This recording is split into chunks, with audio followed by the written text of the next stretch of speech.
Friends, ഏവർക്കും easy learn PSCയിലേക്ക് സ്വാഗതം. ഒഴിവ് മുക്കി വീണ്ടും റെയിൽവേ. ലെവൽ 1 കാണാതായത് 70,000-ഓളം ഒഴിവുകൾ.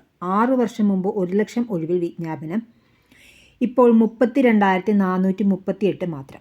വർഷങ്ങളായി ഉദ്യോഗാർത്ഥികൾ കാത്തിരുന്ന ലെവൽ 1 മുൻപത്തെ ഗ്രൂപ്പ് ഡി വിജ്ഞാപനത്തിൻ്റെ ഒഴിവുകൾ കുത്തനെ വെട്ടിച്ചുരുക്കി റെയിൽവേ. 2019 1,00,000-ലേറെ ഒഴിവുകളിലേക്ക് അപേക്ഷ ക്ഷണിച്ച തസ്തികകൾ ഇപ്പോൾ അപേക്ഷ ക്ഷണിച്ചിരിക്കുന്നത് വെറും 32,438 ഒഴിവുകൾ മാത്രം. 6 കൊല്ലത്തോളം നിയമനം നടത്താതിരുന്നിട്ടും ഒഴിവുകൾ 1/3 കുറഞ്ഞതെങ്ങനെയെന്ന് അത്ഭുതപ്പെടുകയാണ് ഉദ്യോഗാർത്ഥികൾ.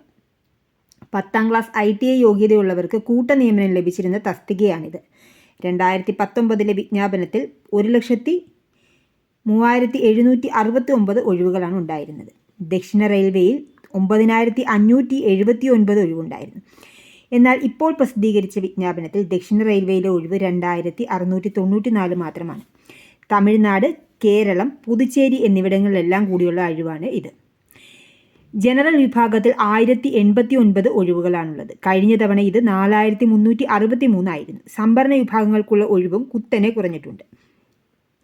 സംഭരണ വിഭാഗക്കാർക്കുള്ള ഒഴിവ് ഇനി പറയും വിധമാണ്: SCക്ക് 397, ST 228, OBC 698. ഇപ്പോഴും മുമ്പത്തത് 2,118. EWS 279 ഇപ്പോഴത്തത്, മുമ്പത്തെ 958. വിമുക്ത ഭടന്മാർ 540. നേരത്തെ ഉണ്ടായിരുന്നത് 1,914, അതായത് 2019 വിജ്ഞാപനം അനുസരിച്ച്.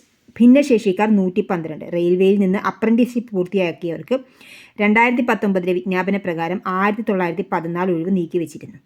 എന്നാൽ ഇത്തവണ അത് 540 കുറഞ്ഞു. മുൻകാലങ്ങളിൽ 1-2 വർഷം കൂടുമ്പോൾ ഗ്രൂപ്പ് ഡി തസ്തികകളിലേക്ക് അപേക്ഷ ക്ഷണിക്കാറുണ്ടായിരുന്നു. 2018 ഗ്രൂപ്പ് ഡിയിലേക്ക് അപേക്ഷ ക്ഷണിച്ചപ്പോൾ 62,907 ഒഴിവുണ്ടായിരുന്നു. റെയിൽവേ കഴിഞ്ഞ വർഷം ഇറക്കിയ മറ്റ് വിജ്ഞാപനങ്ങളിലും ഈ കുറവ് പ്രകടമാണ്. +2 ഡിഗ്രി യോഗ്യത വേണ്ട നോൺ ടെക്നിക്കൽ പോപ്പുലർ കാറ്റഗറിയിൽ 2019 വിജ്ഞാപനത്തിൽ 35,277 ഒഴിവുകളുണ്ടായിരുന്നു. 2024 വിജ്ഞാപനത്തിൽ അത് 11,558 കുറഞ്ഞു. മിനിസ്റ്റീരിയൽ ആൻഡ് ഐസൊലേറ്റഡ് കാറ്റഗറികളിൽ 1,655 ഒഴിവുകളിലേക്കായിരുന്നു 2019 അപേക്ഷ ക്ഷണിച്ചത്.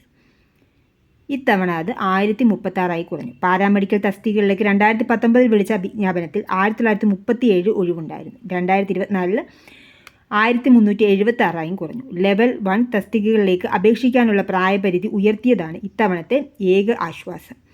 സാധാരണ നിലയിൽ 18 വയസ്സ് മുതൽ 33 വയസ്സ് വരെയാണ് ഈ തസ്തികകളിലേക്ക് വേണ്ട പ്രായപരിധി. എന്നാൽ കോവിഡ് മഹാമാരിക്ക് ശേഷമുള്ള ആദ്യ വിജ്ഞാപനമായതിനാൽ ഇത്തവണ 3 വർഷം ഉയർത്തി 36 ആക്കിയിട്ടുണ്ട്.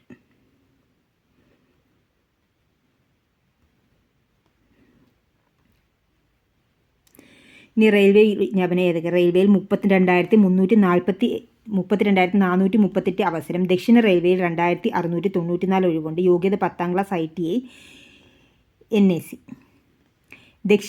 റെയിൽവേയിൽ ലെവൽ 1 ശമ്പള സ്കെയിലുള്ള തസ്തികകളിലേക്ക് ഇപ്പോൾ അപേക്ഷിക്കാം. ഗ്രൂപ്പ് ഡി എന്ന പേരിൽ മുൻപ് അറിയപ്പെട്ടിരുന്ന തസ്തികകളാണിവ. രാജ്യത്തെ മുഴുവൻ റെയിൽവേ സോണുകളിലായി 32,438 ഒഴിവുകളിലേക്കാണ് അപേക്ഷ ക്ഷണിച്ചിട്ടുള്ളത്. ഇതിൽ 2,694 ഒഴിവ് ചെന്നൈ ആസ്ഥാനമായ ദക്ഷിണ റെയിൽവേയിലാണ്. റെയിൽവേയിൽ അപ്രന്റീസ്ഷിപ്പ് ചെയ്തവർക്ക് നിശ്ചിത ക്വാട്ടയുണ്ട്. ദക്ഷിണ റെയിൽവേയിൽ 540 പേർക്കാണ് ഈ വിഭാഗത്തിൽ അവസരം. ഓൺലൈനായി അപേക്ഷിക്കണം. തിരഞ്ഞെടുപ്പിനായി കമ്പ്യൂട്ടർ അധിഷ്ഠിത പരീക്ഷയുണ്ടാവും. മലയാളത്തിലും പരീക്ഷ എഴുതാം. തസ്തികകൾ: assistant, signal and telecommunication, workshop, bridge, carriage and wagon, loco shed, pointsman, track maintainer, signal and telecommunication, mechanical engineering, electrical, traffic എന്നീ വകുപ്പുകളുടെ കീഴിലാണിവ. ദക്ഷിണ റെയിൽവേയിലെ തസ്തിക തിരിച്ചുള്ള ഒഴിവുകളും മറ്റ് സോണുകളും ഓരോ വിഭാഗത്തിലെ ഒഴിവുകളും അറിയാൻ പട്ടിക കാണുക. പട്ടിക കാണാം. ഇതാണ് പട്ടിക തന്നിരിക്കുന്നത്. ഇതിൻ്റെ PDF വേണ്ടവർ ടെലഗ്രാമിൽ ജോയിൻ ചെയ്താൽ മതി. PDF ഡിസ്ക്രിപ്ഷനിൽ, ടെലഗ്രാമിൻ്റെ ലിങ്ക് ഡിസ്ക്രിപ്ഷനിൽ കൊടുത്തേക്കാം. മൊത്തം 14 പോസ്റ്റുകളിലേക്കാണ് ഒഴിവുകളുള്ളത്. അത് ഡിപ്പാർട്ട്മെൻറ്റും സോണിൽ ചെന്നൈയിലുള്ള ഒഴിവാണ്. സതേൺ റെയിൽവേയിൽ ചെന്നൈയിലുള്ള ഒഴിവാണ്. കേരളത്തിൽ 2,694 ഒഴിവുണ്ട്. 28/12/2024 മുതൽ അപേക്ഷിച്ച് തുടങ്ങിയിട്ട് 22/1/2025 മുതൽ ഡേറ്റ് ഓഫ് പബ്ലിക്കേഷനാണ്. ഓപ്പണിംഗ് ഡേറ്റ് 23, ഇപ്പം ആക്റ്റീവാണിത്. 23/1/2025 ഓപ്പണിംഗ് ഡേറ്റ് ആണ്. Closing date 22/2/2025. ഇപ്പോൾ ഇത് അപ്ലൈ ചെയ്യാൻ പറ്റും. സൈറ്റിൽ കയറി കഴിഞ്ഞാൽ അപ്ലൈ ചെയ്യാൻ സാധിക്കുന്നതാണ്. ഇത് ഓരോരുത്തരുടെയും ഏത് സോണിലേക്കാണ് അപേക്ഷിക്കുന്നത്, കേരളത്തിലുള്ളതാണോ, കേരളത്തിൽ വേക്കൻസി ഉള്ളതാണോ എന്ന് നോക്കിയിട്ട് വേണം കേരളത്തിൽ അപേക്ഷിക്കുന്നവർ അപേക്ഷ അയക്കാൻ. എല്ലാത്തിനും കേരളത്തിൽ വേക്കൻസി ഇല്ല. RRBയുടെ വെബ്സൈറ്റ് www.rrb, ചെന്നൈ ആണെങ്കിൽ chennai.gov.in.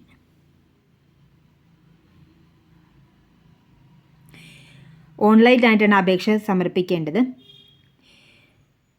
ഇതിൽ 250 രൂപ ഫീസ് SC ST OBC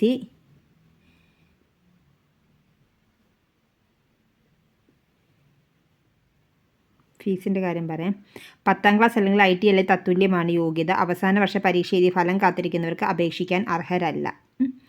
ഇനി ഫീസ് വനിതകൾക്കും ഭിന്നശേഷിക്കാർക്കും ട്രാൻസ്ജെൻഡർ വിഭാഗക്കാർക്കും വിമുക്ത ഭടന്മാർക്കും SC ST മതന്യൂനപക്ഷ വിഭാഗങ്ങളിൽപ്പെട്ടവർക്കും സാമ്പത്തികമായി പിന്നോക്കം നിൽക്കുന്നവർക്കും കുടുംബ വരുമാനം 50,000 രൂപയിൽ താഴെയുള്ളവർക്ക് 250 രൂപയാണ് fees.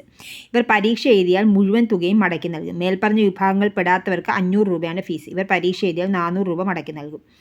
Internet banking, debit, credit card, UPI തുടങ്ങിയ ഓൺലൈൻ സംവിധാനങ്ങളിലൂടെയാണ് ഫീസ് അടയ്ക്കേണ്ടത്. യോഗ്യത ഓരോരുത്തരുടെ യോഗ്യത അനുസരിച്ചും ഓരോരുത്തരുടെ ഏത് സ്ഥലത്താണ്, ഏത് സോണിലാണ് വേണ്ടതെന്നനുസരിച്ചും അത് നോക്കിയിട്ട് വേണം ആപ്ലിക്കേഷൻ അയക്കാൻ. മൊത്തം 14 പോസ്റ്റിലേക്ക് വേക്കൻസി ഉണ്ട്. അതിൻ്റെ OBC എത്രയുണ്ട്, OBCക്കാരാണെങ്കിൽ OBC എത്രയുണ്ട്, SC STക്ക് എത്ര വേക്കൻസി ഉണ്ട്, ഇതെല്ലാം നോക്കിയതിന് ശേഷം മാത്രമേ അപേക്ഷിക്കാവുള്ളൂ. ഇതിൻ്റെ PDF വേണ്ടവർ ടെലഗ്രാമിൽ ജോയിൻ ചെയ്താൽ മതി. അതിനകത്ത് PDF ഇട്ടേക്കാം. അതുപോലെ തന്നെ നിങ്ങൾ തെറ്റുകൂടാതെ അപേക്ഷിക്കണം. തെറ്റ് പറ്റിക്കഴിഞ്ഞാൽ നമുക്ക് ഈ പൈസ തിരികെ അവർ തരികയില്ല. നമ്മൾ ആദ്യം തന്നെ കറക്റ്റായി അപേക്ഷ അയക്കുകയാണെങ്കിൽ, തെറ്റൊന്നും പറ്റിയിട്ടില്ലെങ്കിൽ നമ്മൾ എക്സാം എഴുതിയാൽ തന്നെ നമ്മുടെ പൈസ തിരികെ തരുന്നതായിരിക്കും. Okay, thank you for watching.